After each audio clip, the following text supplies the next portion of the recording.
We are going live in three, two, one. We are live now. We at Boonfit welcome you for our fourth Facebook Live session. Today we have very interesting topic for discussion, which is osteoarthritis management. Osteoarthritis is the second most common rheumatologic problem, and it is the most frequent joint disease with a prevalence of 22% to 39% in Indians. To discuss on this very important topic, today we have with us Dr. Pratik Dhabalia from Raipur. Dr. Pratik is an important and a senior orthopedic surgeon with the experience of 10 years in dealing with operations and procedures involving trauma fracture, knee replacement surgeries, as well as reconstructive surgeries of the bone and joints. Currently, Dr. Pratik is working as a consultant orthopedic and joint replacement surgeon in Ramakrishna Care Hospital, Raipur. Dr. Pratik has been regular part of various national and international conferences and has shared his rich knowledge. We welcome you, sir. Over to you. Hello, good evening, everyone. I'm Dr. Pratik Havalia. I'm a consultant joint replacement and orthopedic surgeon, currently working in Raipur, Ramakrishna Hospital. Today, I'm going to talk about arthritis and its awareness and about its management. So I'm going to go ahead and share my screen now. Just a minute. Yeah, is it visible?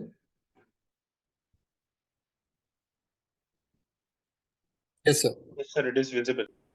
So today we're going to talk about osteoarthritis, which is also called Vat or Sandivat or घुटने का घिसना, उसको हिंदी में ये बोलते हैं।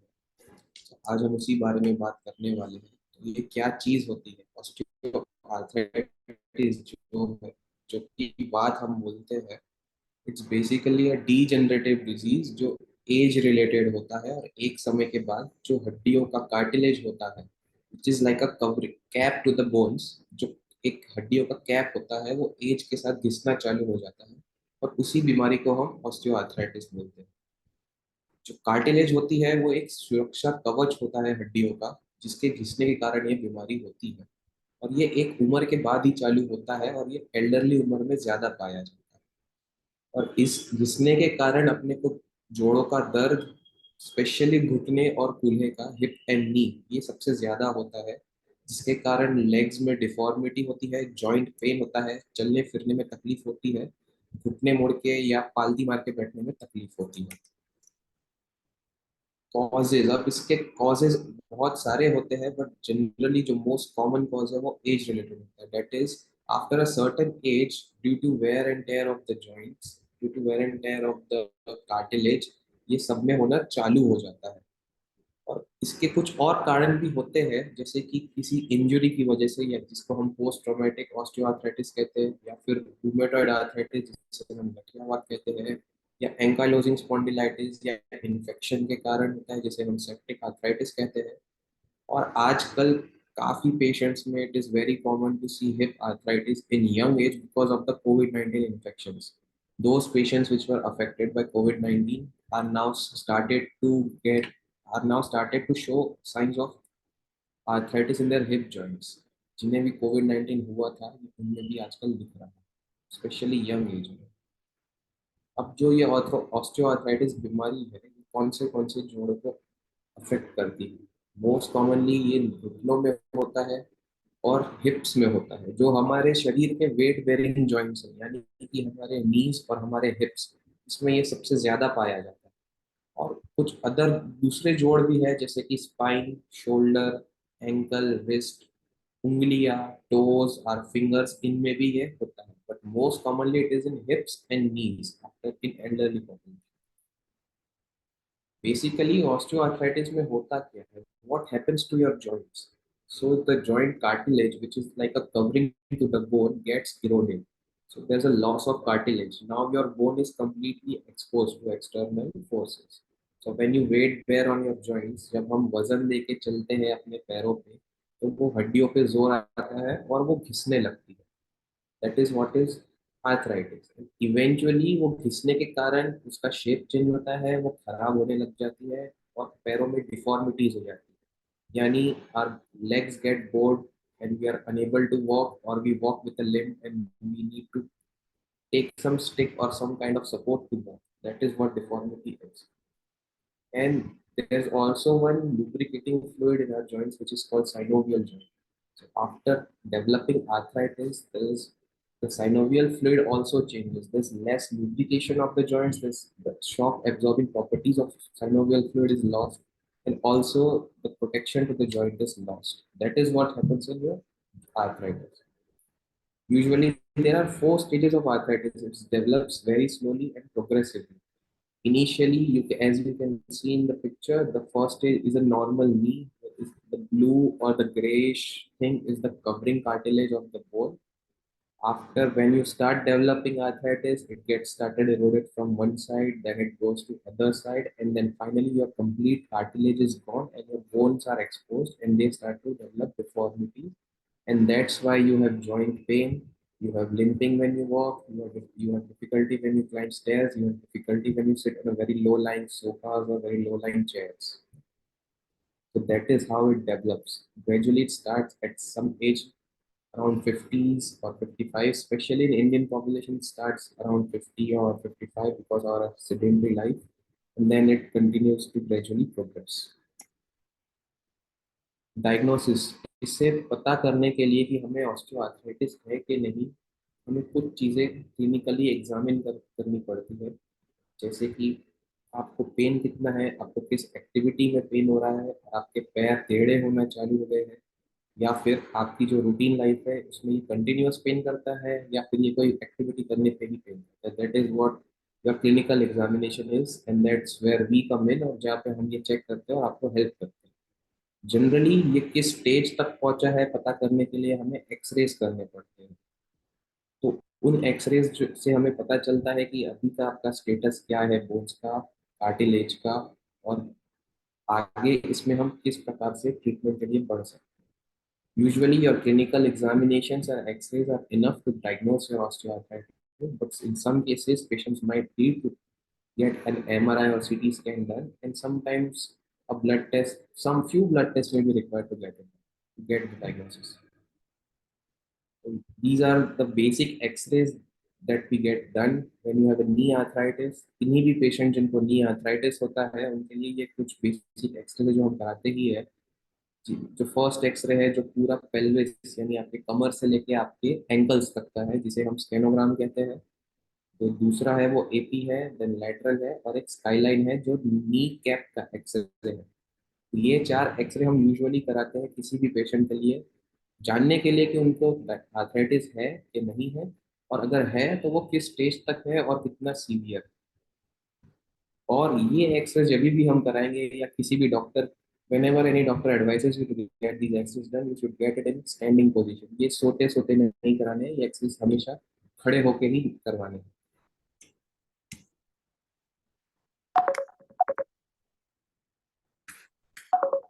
सो एक बार जब हमारा डायग्नोसिस हो चुका है, उसके बाद हमें आगे कैसे बढ़ना है.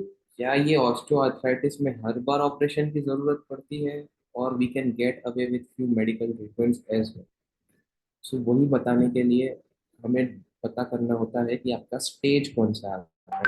यूजुअली इनिशियल स्टेजेस में मेडिकल मैनेजमेंट से इसे ठीक किया जा सकता है.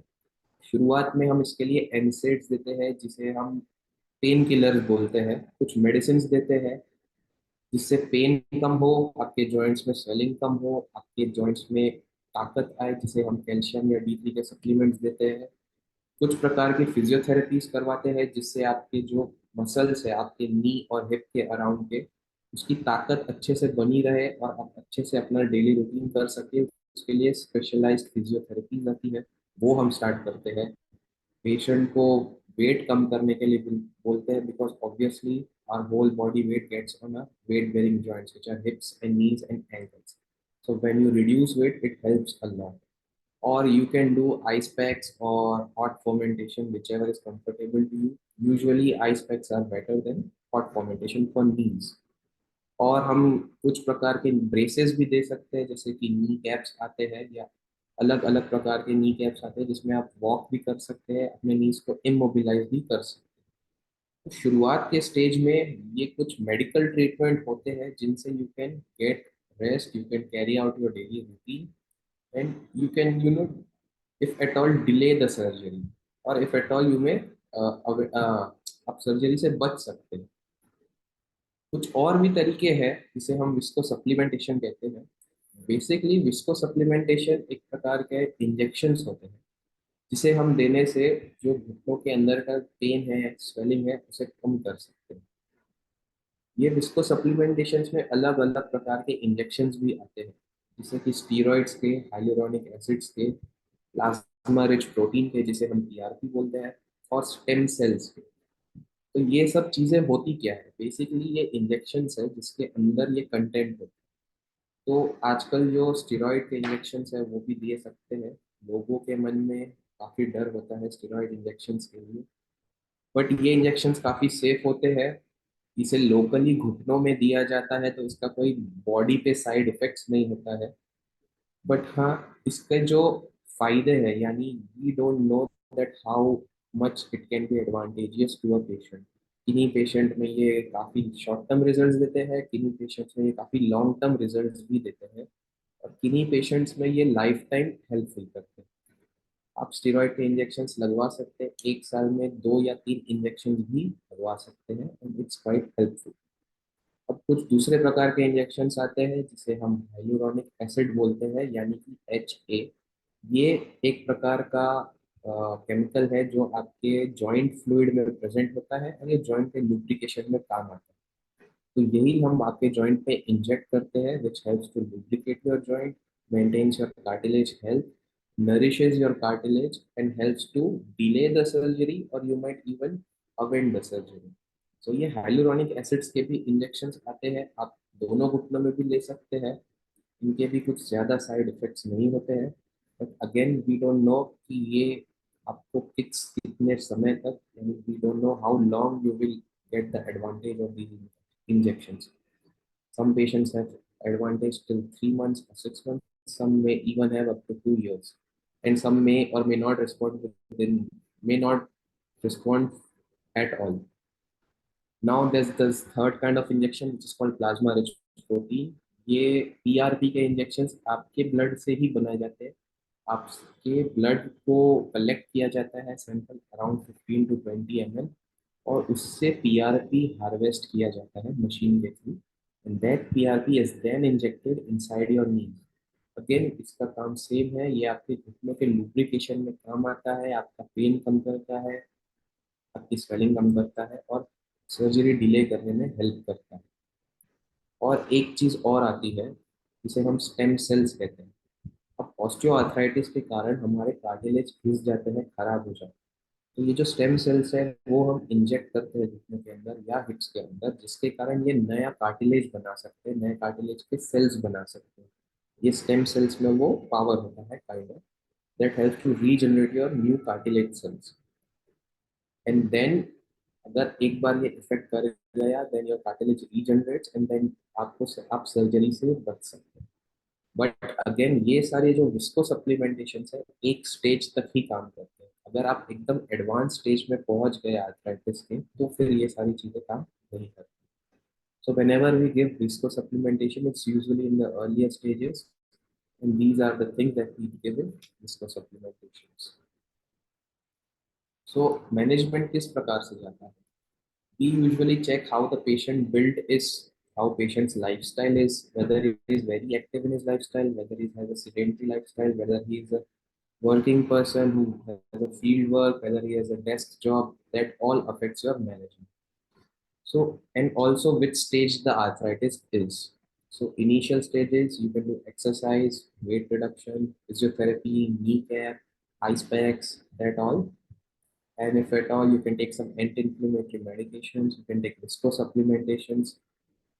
And if all these measures fail, और इन सब के बाद भी आपको कुछ भी फायदा नहीं हो रहा है, then we go ahead for a replacement surgery of the joint.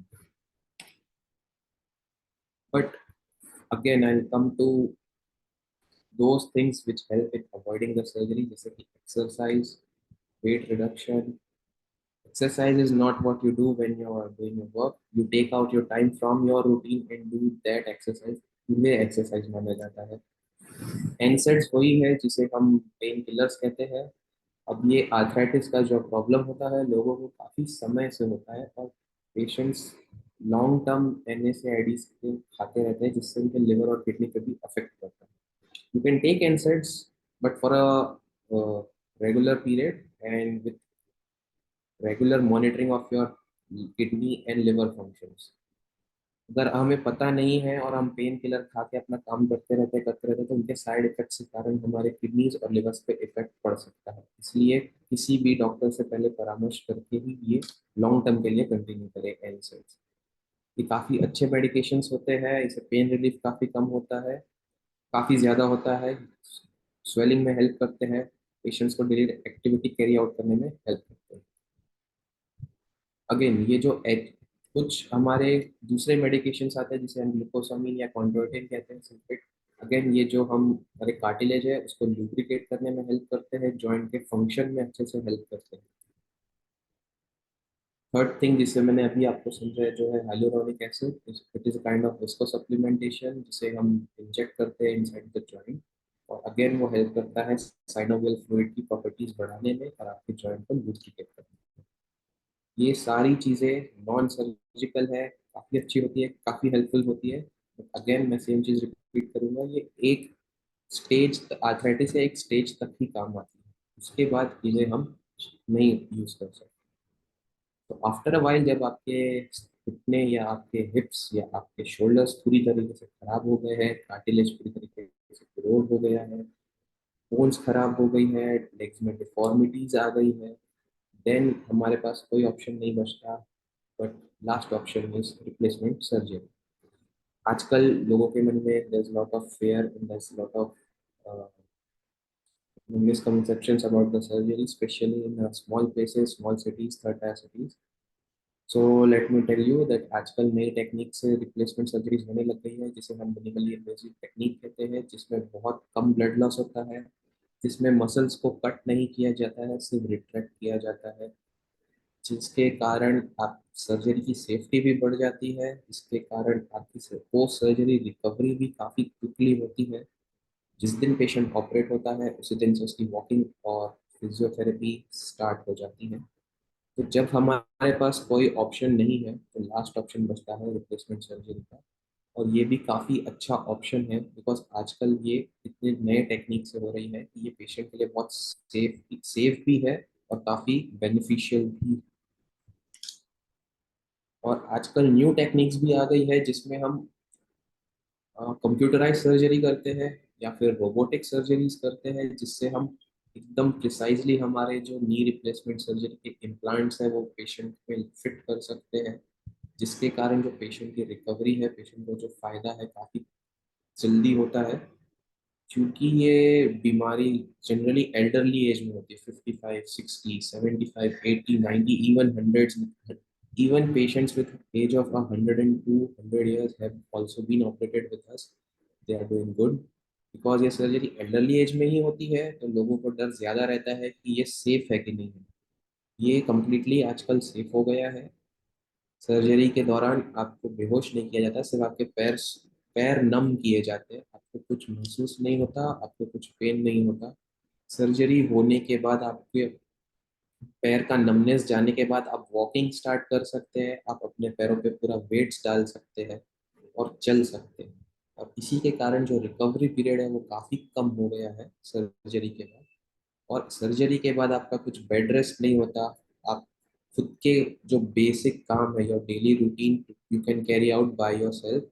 Initial few days you might require a walker और a stick to walk with, but उसके बाद एक बार जब आपका रिकवरी प्रोग्रेस होने लग गया है आपको वॉकर और उसकी स्टिक की भी ज़रूरत नहीं पड़ती. आप बिना सपोर्ट के चल सकते हैं, स्टेयर क्लाइंब कर सकते हैं, अपना जो डेली रूटीन था जैसा सर्जरी के पहले आप उसमें वापस आ सकते हैं और काफ़ी जल्दी आ सकते हैं. तो ये सारे फायदे आजकल हैं नी रिप्लेसमेंट और हिप रिप्लेसमेंट सर्जरी. बिकॉज जो हमारा एरिया है रायपुर छत्तीसगढ़, ये पूरा एक सिकल सेल बेल्ट है. यहाँ पे आजकल यंग एज में भी ये काफ़ी ज़्यादा पाया जा रहा है. काफ़ी यंग एज के पेशेंट्स भी सर्जरी को ऑप्ट करके सर्जरी करवा रहे हैं। बट ये जो ऑस्टियोआर्थराइटिस की सर्जरी, ऑस्टियोआर्थराइटिस का जो प्रॉब्लम है, ये मोस्टली एल्डरली एज में ज़्यादा होता है। तो हमारे पास एल्डरली एज का भी एक पेशेंट्स का ग्रुप रहता है और एक यंग एज का भी रहता है। तो ये सारे जिनके जोड़ पूरी तरीके से खराब हो गए हैं, जिनमें हम कोई भी तरह का मेडिकल मैनेजमेंट हमारे पास उसका ऑप्शन नहीं बचा है, then only we decide to go for the total knee or total hip surgery, where we replace it and put artificial implants inside. Whatever implants that we put are not they are all imported from outside of the country. They are they last for 20 to 30 years of age. They have their life and the results are tremendously good. And I think अगर कितनी भी patient जिनका नी problem या hip problem या shoulder problem है जो arthritis related है, में स्पेशली किसी जॉइंट रिप्लेसमेंट या किसी जोड़ों के स्पेशलिस्ट को बता के ही आगे प्रोसीड करना चाहिए treatment. So that's my conclusion. Thank you so much.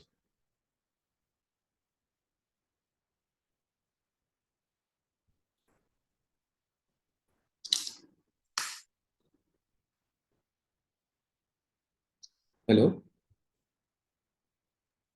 Yes, sir. या This was very a wonderful session, sir. So now it is the time for question and answer. And our first question is, when do we know that now I have to visit ortho for my joint? so you will know when you are having problems in your daily routine, like whatever activity you do, walking, running, climbing stairs, and if you're having pain with it, even with your medications, then you should go ahead and meet your orthopedic consultant for the joints. If it's hampering your daily routine, you should go ahead and meet the doctor.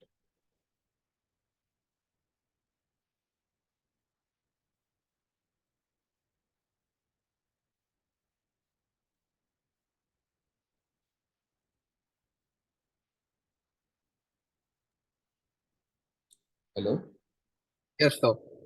Uh, our second question is, Yes, please. which grade or level should we use visco supplement?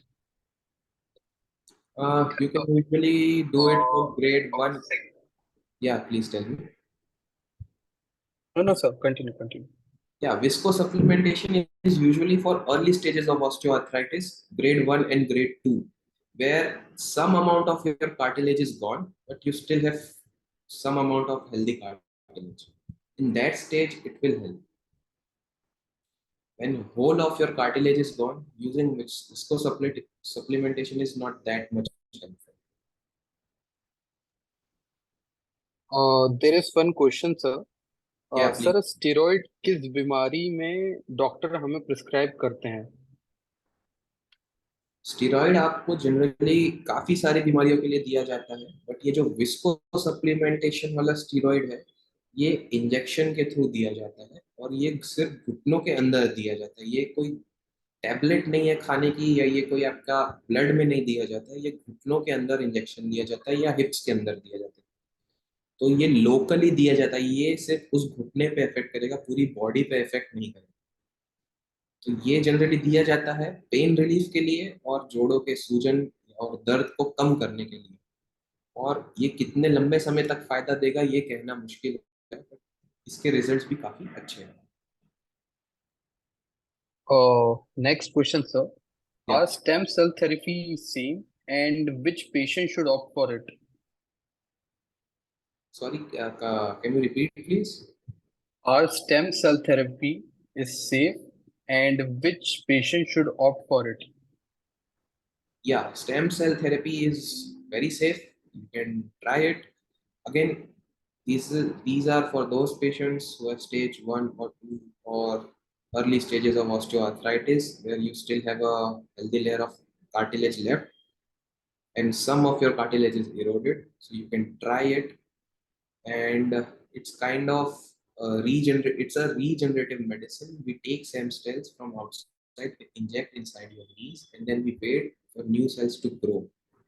And the results have been tremendous, but it's not helpful in every case.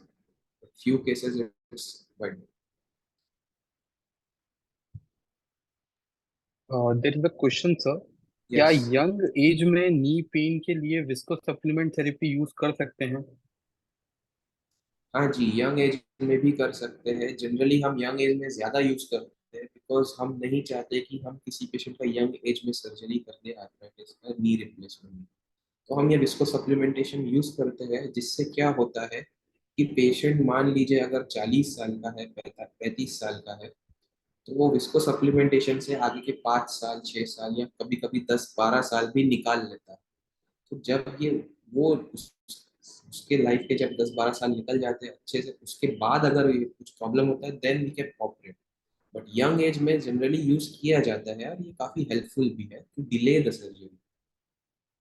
ये ये जो visco supplementation है ये कोई final इलाज नहीं होता, ये एक टेम्पररी इलाज होता है। बट कभी कभी ये जो स्टेम सेल की बात हम कर रहे थे, कभी कभी उसके कारण पेशेंट्स काफी लंबे समय तक सर्जरीज अवॉइड कर लेते हैं, कभी कभी 10 साल तक। तो ये बेसिकली आपकी रूटीन कैरी आउट करने के लिए जिससे आप सर्जरी डिले कर सकते there is one more question sir, hyaluronic acid नीम इंजेक्शन के साथ स्टेरॉइड कॉम्बिनेशन यूज कर सकते हैं डायबिटिक पेशेंट में? हैं। डायबिटिक अगेन जैसे मैं बता रहा था कि डायबिटिक पेशेंट स्टेरॉइड देने से यूजुअली पेशेंट्स का शुगर बढ़ जाता है। डायबिटिक पेशेंट्स में भी हम स्टेरॉइड दे सकते हैं बिकॉज ये सेफ है, बिकॉज ये हम सिर्फ घुटने में दे रहे हैं, ये उनके पूरे शरीर में नहीं जाने वाला। तो अगर हम किसी डायबिटिक पेशेंट को दे रहे हैं तो जनरली हम अवॉइड करते हैं कि हम दोनों घुटनों में एक साथ दें। पहले हम एक घुटने में देते हैं जिसमें ज्यादा तकलीफ है, और फिर कुछ समय के बाद यानी 1 महीने से 1.5 महीने बाद हम दूसरे घुटने में देते हैं। तो स्टेरॉइड भी सेफ है और एचए भी सेफ है और डायबिटिक्स में भी सेफ है। बट अगर आपको दोनों घुटनों की या दोनों साइड के जोड़ों की तकलीफ है तो आप एक के बाद एक दीजिए तो ज्यादा बेटर है। There is one more question या सर, ओल्ड एज पेशेंट में नी रिप्लेसमेंट सर्जरी किस एज तक करानी चाहिए? क्या कब कराना चाहिए?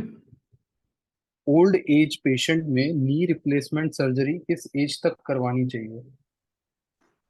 देखिए, इसका कोई ऐसा लिमिट नहीं है कि ये किसी एज तक ही करवा सकते हैं, उसके बाद नहीं करवा सकते हैं, ऐसा कुछ नहीं है।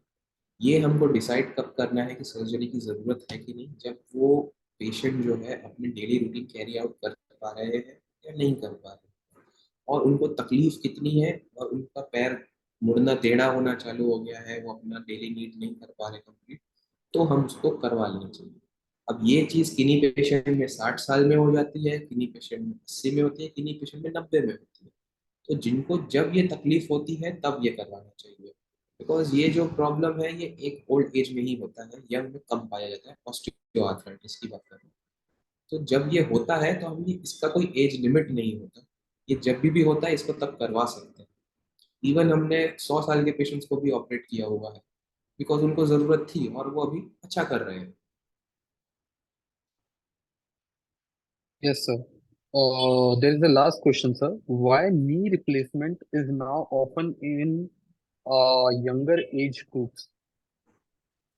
नी रिप्लेसमेंट यंग में करने के कुछ प्रमुख कारण है, जैसे कि पोस्ट ट्रॉमेटिक आर्थराइटिस, जो किसी घुटने के इंजरी के कारण हो, जैसे कि कोई स्पोर्ट्स पर्सन है या फिर किसी का एक्सीडेंट हो गया या फिर कोई एथलीट है जिनको इंजरी हो गई, तो उसके बाद क्या होता है वो इंजरी के कारण उनका कार्टिलेज खराब हो जाता है और वो यंग एज में हो जाता है। अगर ऐसा होता है तो हमें यंग में भी करना पड़ता है। दूसरी कुछ वजह है जैसे कि रोमेटॉइड आर्थराइटिस, जिसे हम गठियावात कहते हैं या संधिवात कहते हैं। रोमेटॉइड आर्थराइटिस क्या होता है, जनरली यंग एज से ही चालू हो जाता है, जिसमें 30-35 साल में ही घुटने घिस जाते हैं या हिप्स घिस जाते हैं, पूरी तरीके से कार्टिलेज खराब हो जाता है। तो उस केस में भी हमको यंग एज में करना पड़ता है। या फिर एक और प्रकार का वात होता है जिसे हम एंकाइलोजिंग स्पॉन्डिलाइटिस कहते हैं, उसमें भी यंग एज में करना पड़ता है। और होता है जैसे कि सिकल सेल अनीमिया होता है, जो हमारे इस सेंट्रल इंडिया में काफी बड़ा काफी कॉमन चीज है। तो वो जो सिकल सेल के पेशेंट्स हैं उनको भी ये जनरली यंग एज में ही होता है। यंग एज क्या होता है, 30 से 40 के बीच या 20 से 30 के बीच, इन्हें इन्हें भी खर इनका भी जो कार्टिलेज है जॉइंट्स के वो भी खराब होने लग जाते हैं, तो हमको उस एज में भी करना पड़ता है। तो जनरली यंग में ये कुछ बीमारियों के कारण होता है, जैसे कि जो मैंने अभी आपको बताया।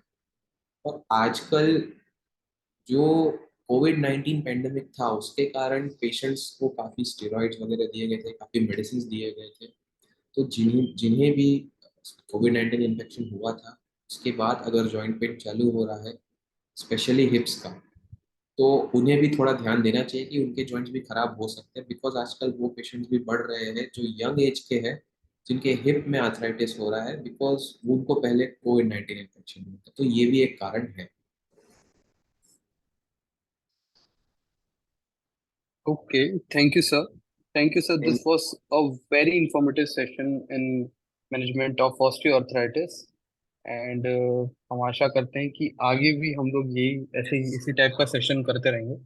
तो thank you so much sir. Thank you so much. Thank you so much for your time and patient hearing.